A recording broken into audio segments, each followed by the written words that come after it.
y'all, it's easy. For us that we're like recording, I know, we always have to like. like cute outfits every day. I was like, Yeah. no, it's not happening. Yeah. I pick and choose. If I I'm can working, be cute every day. if I know who I'm working with, I wear something I know who I'm working with. Yeah. But also today I like wearing jeans, and I need a new pair of Converse. And I just like running around too. Yeah, I have Pokins, but I stopped wearing them because the back, the little, I don't know what it's called, but that little back part where your ankle's at. It's been irritating. Like it's not, in the back here. it just feels weird, and so like the sensation is bothering me. So I haven't worn that, but it's sad because like they're my favorite pair of shoes. Because Pokos are really nice, like as a work shoe or a walking shoe or an all day on your feet shoe. And all my other shoes are just dirty and I need to wash them, but I haven't like I just haven't done it yet. I was like, I bought a brand new washer and like it has a soak setting and I need to use it so I can just soak all my shoes. My problem is just like making little holes in is it a sole? Is that a sole? Like the end sole or whatever. I like to mess those up on accident. Well, you like to hike as well, so. Running out the gym. You hike. Well, I do like actually. Where do you go? My boyfriend likes hiking. The hike, I think that was my favorite hike so far. Is that your Yeah, but it's like a good little drive. Pardon me, because of the Duro now, I'm gonna have it in my back. It's like Other than that, I live off of 1604. We got the house off of the rental house off of 1604. I can't wait to this winter. I know.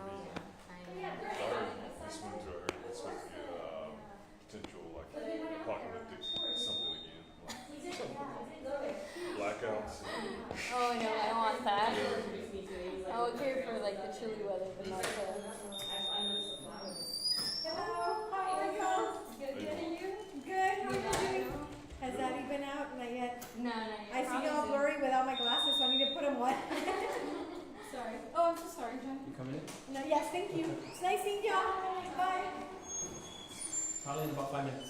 5 minutes? Okay.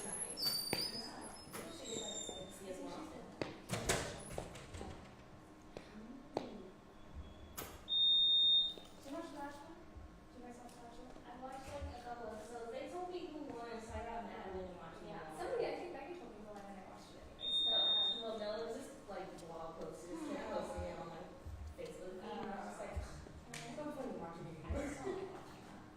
You guys are getting goals and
surprise on us.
Do you want to say anything?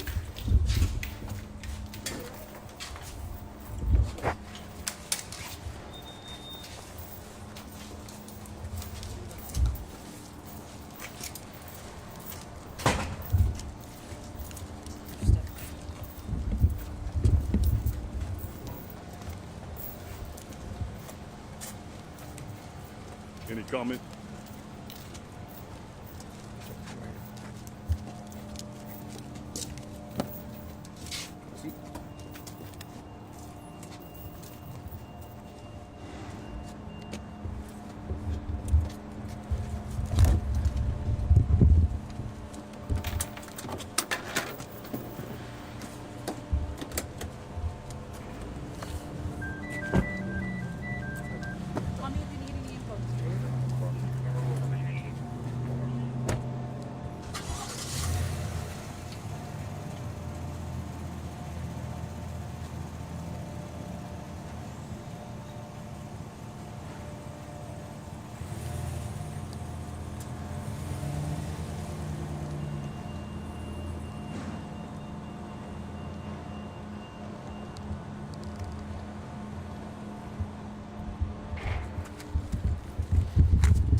But it's on the graphic as well. It's on the graphic as well.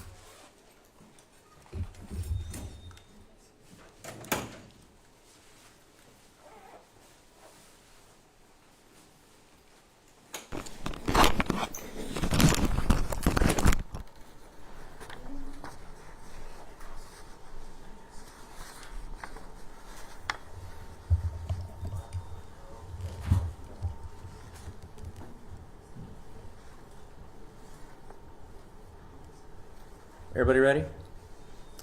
Well, good afternoon. Thank you all so much for joining us. I'm Sheriff Javier Salazar with the Bexar County Sheriff's Office. That suspect whom you just met is a Roman Catholic priest.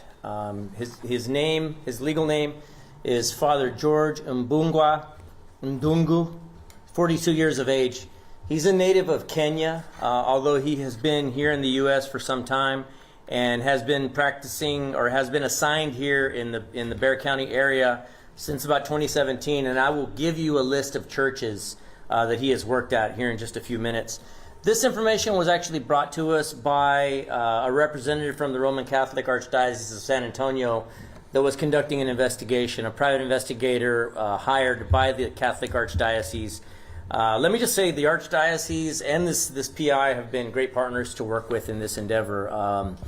It's really nice to see the Roman Catholic Church and the Archdiocese leaning forward on this issue and taking handle of this, but I applaud them for bringing us this information and for handling this situation the way it's been handled to this point.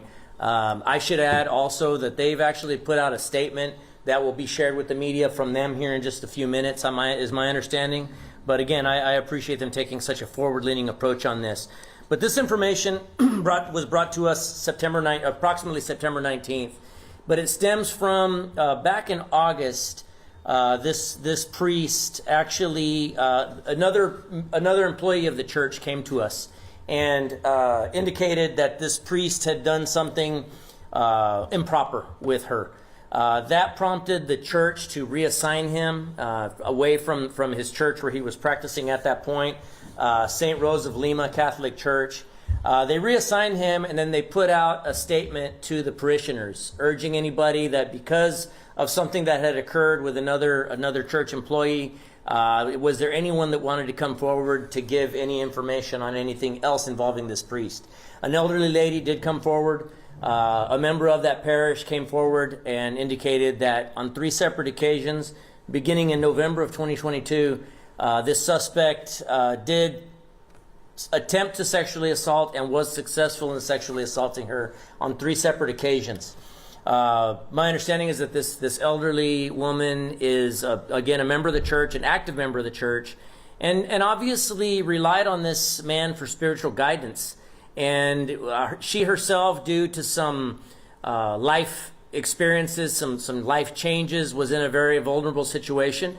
And unfortunately for her, she chose somebody to confide in and to rely upon that quite frankly preyed upon her. He was a sexual predator. And so that's what prompted us to give this press conference today. We want to urge anybody, and again, I'll list the churches that this suspect has worked at, but we would certainly urge anybody that's had any inappropriate dealings with this suspect to please give us a call. The number to call is 210-335-6000. That's the non-emergency number for the Bexar County Sheriff's Office. We will dispatch a deputy out anywhere in the county or surrounding counties for that matter to take the information. Again, if it's something that this suspect needs to be held accountable for criminally, we absolutely will be at the tip of the spear for that. So in 2017, this suspect began working at Our Lady of Good Counsel here in San Antonio, Texas. Later in 2017, he was transferred to San Martin de Porres Church, also in San Antonio. In 2017, again, he was moved to San Gabriel Church in San Antonio. In 2018, he went to work at St. Anne's Parish in La Vernia, Texas. Also in 2018, he went to St. Mary's, Stockdale, Texas. In 2019, St. Peter and Paul in New Braunfels, Texas. In 2020, St. Thomas the Apostle Catholic Church in Canyon Lake, Texas. And then from 2021 to 2023, he's been assigned to St. Rose of Lima Catholic Church, also here in San Antonio, Texas. And this is where the latest round of sexual improprieties occurred with this suspect. He is actually being charged with aggravated sexual assault, which is a felony 1. And I was actually just introduced to an interesting part of that statute by our investigator from our Special Victims Unit, who did an excellent job in putting this case together, I might add. Just an excellent piece of police work that she did with regard to this case. But she showed me a part of the statute that actually indicates that even if information is quote-unquote consensual, if it's in fact a member of the clergy and he or she is exercising their powers as a clergy person, that in effect negates any sort of consent that may have been done with regard to this. Now, that is not to suggest that any part of this sexual attack was consensual, but it was an interesting piece of that legislation, or an interesting piece of that law that I was actually introduced to. I was not aware that it went to that extent with regard to members of the clergy. Esta tarde nosotros arrestamos un sacerdote que trabaja en una iglesia católica aquí en San Antonio, St. Rose of Lima. Se aparenta que en agosto una empleada de la iglesia dio la queja que este sospechoso se había portado mal con ella sexualmente, y ella dio el reporte. En ese momento la iglesia lo puso en otro trabajo fuera de la iglesia, ellos dieron la noticia dentro de la iglesia y le surgieron a las personas que pertenecen a esa iglesia que daran la queja si algo les había pasado. Una mujer ya grande de edad dio la queja que desde noviembre del año pasado, otra vez en marzo de este año y otra vez en agosto de este año, él abusó de ella sexualmente. Ella es una mujer en los 70s y se aparenta que este sospechoso, la mujer desafortunadamente confió en él porque era su sacerdote y ella estaba teniendo problemas en su vida, que ella se sintió confortable hablando con su sacerdote, obviamente, pero desafortunadamente este sospechoso abusó de su posición y abusó sexualmente de esta víctima. Ahora nosotros lo arrestamos y la iglesia, la parroquia, ellos están trabajando con nosotros bastante. Yo apenas hablé con el arzobispo y él nos está cooperando con nosotros 100% en este caso. Any questions? Based on the severity of the crimes and the evidence gathered, do you believe that there are other victims? I think it's highly likely that there are other victims. I mean, I'm appreciative of the fact that the church, once that first complaint of sexual improprieties involving this suspect, once it came out, they made the announcement, let the church parishioners know. And again, I believe that the reason they did that is because they figured there was also going to be other victims out there, and sure enough, there was. So, I certainly applaud the first victim that came forward. I applaud this elderly lady that came forward to give us this information. And again, I would ask that anybody else, please have the courage to come forward. Noticing some of these other churches are actually in surrounding counties. You can either call those surrounding the county sheriff's offices in those surrounding counties, or you can call us and we'll take you to those other agencies to help with the investigation. But again, please give us a call, 210-335-6000, 210-335-6000, y nos pueden llamar y darnos la queja. Otras de estas iglesias están en otros condados, pero si a alguien le pasó algo en una de estas otras iglesias, quisiéramos que nos hablen. How old were the victims? The first victim, I don't know the age. The second victim, the one that resulted in these charges here, she's a lady in her 70s.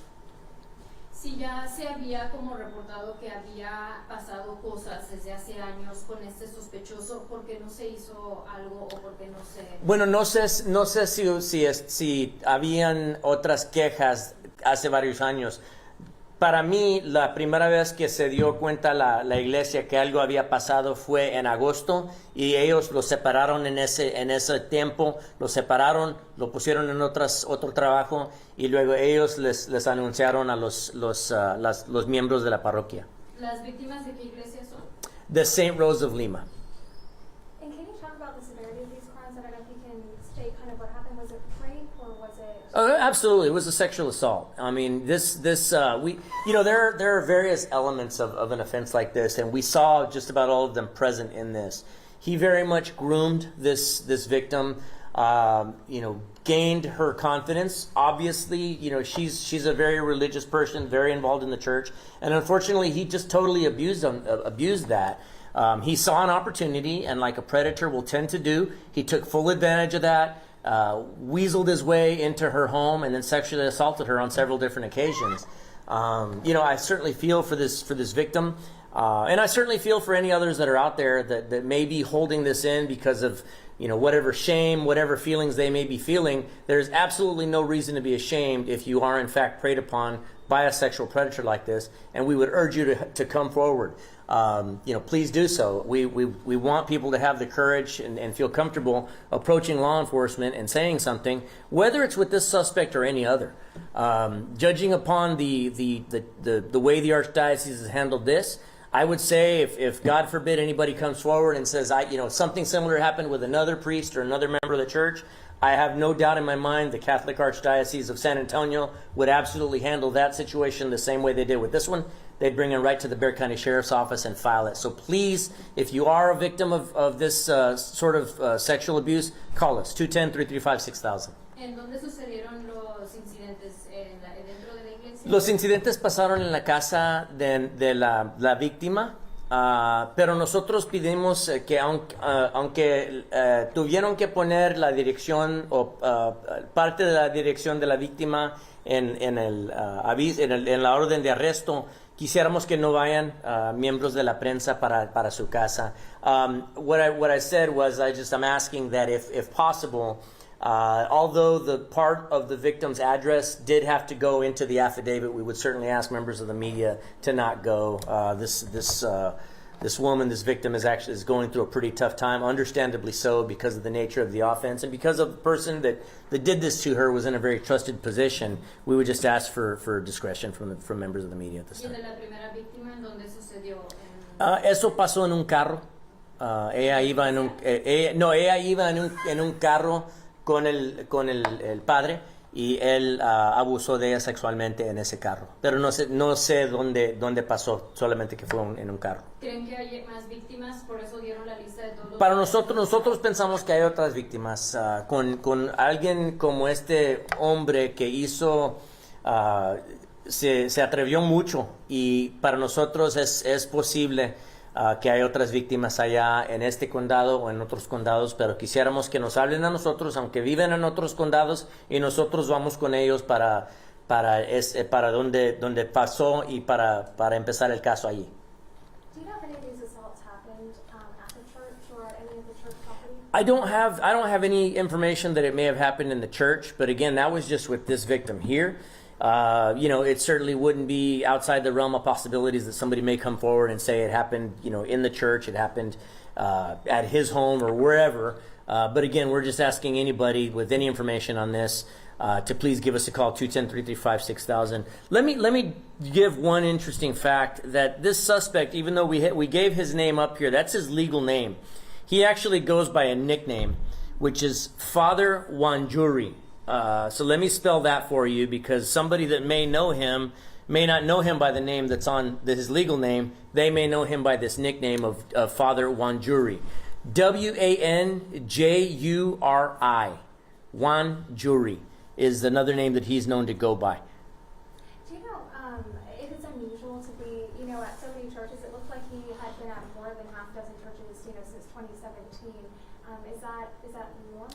That to me seems to be a lot of churches, but I don't know how the Catholic Church goes about making their assignments. I'm actually friends with several priests, and there really is no rhyme or reason. It's just, hey, you're not assigned here anymore. You're assigned over here. You may be assigned to another country. And my understanding is that you will be transferred from church to church sometimes as a junior priest until you land at one that you are the main pastor at. So I don't know if that's what was occurring here or if there maybe were other reasons that he was being moved.